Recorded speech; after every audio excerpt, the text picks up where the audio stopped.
विष्णुप्रिया मेरी छोटी बहन है और जब उन्होंने मुझे पहली बार इसके बारे में बताया था तो मैंने दुष्यंत भाई को कहा था कि दुष्यंत भाई आपको इसके ऊपर एक मूवी बनाना चाहिए, क्योंकि ये स्टोरी, इसका जो सब्जेक्ट है वो इतना सटीक है, इतना अच्छा है।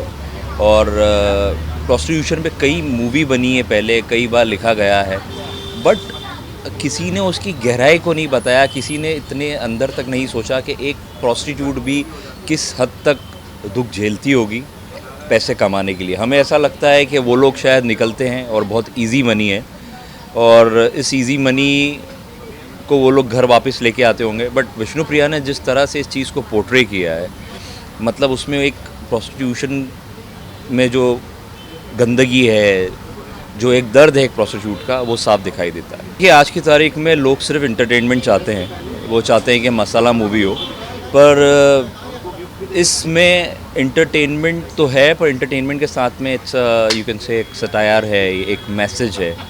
मैसेज इसलिए है क्योंकि जिस वजह से वो प्रोस्टिट्यूशन में आई है, जिस वजह से वो ये सब चीज़ें कर रही है, अगर आप एंड ऑफ द डे देखें तो मकसद पैसा है या मजबूरी है, कुछ भी कह लीजिए, बट वो अपने लिए नहीं, दूसरों के लिए पैसा कमा रही है। और ये सब करने के बाद आखिर में उसके पास सिर्फ 100 रुपये बचता है, तो जो उस पर बीतती है वो एक रात की कहानी है।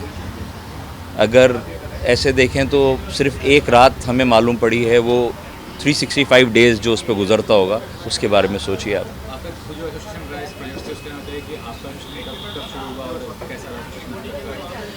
जब हम लोग इस प्रोजेक्ट के बारे में बात करें तो जब ये बुक लिखी जा रही थी और दुष्यंत भाई ने कहा यार ये प्रोजेक्ट मुझे बहुत पसंद है, और ये हम लोग उनके घर पे थे, बैठे हुए थे जब सुनाया गया, तो मैंने दुष्यंत भाई से कहा आपका डिसीजन बहुत अच्छा है, आपको सीरियसली इस पे मूवी बनाना चाहिए, इस नावल पे। और मुझे तो इसकी सिर्फ वन लाइनर सुनाया गया था, बट मैंने हाँ कह दी थी। क्या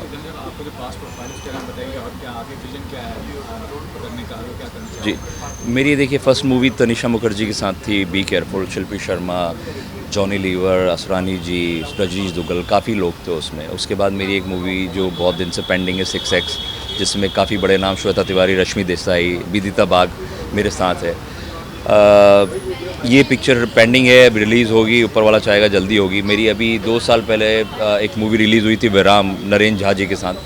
और किस्मत की बात कही है कि विराम में नरेंद्र जी की एंड में डेथ हो जाती है और उसके कुछ ही दिन बाद नरेंद्र जी हमारे बीच में नहीं रहे।